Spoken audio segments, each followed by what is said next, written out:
You're watching Those Hotel People, and I'm going to show you a tour around Splash Landing Hotel Resort at Alton Towers on site.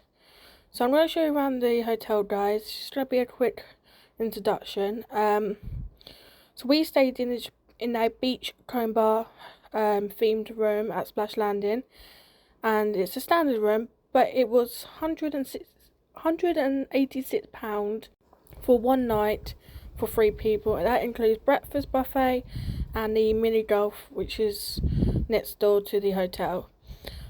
They have a little shop here that's got merch and also got souvenir stuff and also food, snacks, drinks, and they've even got a water park on site, but that is separate payments. You do have to pay that separately, unfortunately.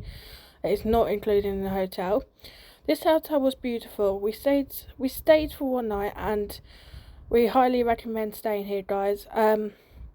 Also, you get early access to the Alton Towers Park in the Nemesis area.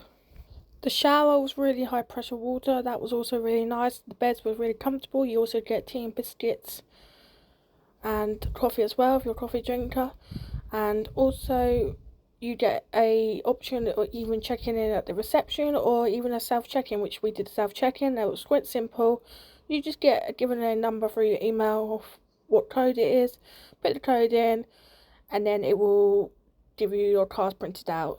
It was nice and simple, guys. You can also choose 1 or 2 cards as well if you like. If you've got more family members that want a card as well, you can give them the extra card. I'd always recommend having 2 cards in case you lose one. Even the staff members said that to us.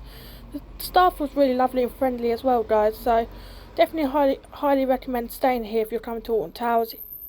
It was a good budget for us, and also if you've got Merlin annual pass, you also get a 25% discount as well. Thank you for watching the video, guys. If you like this video, please like, comment, share and subscribe to us, Those Hotel People. More content will be coming very soon. Goodbye for now.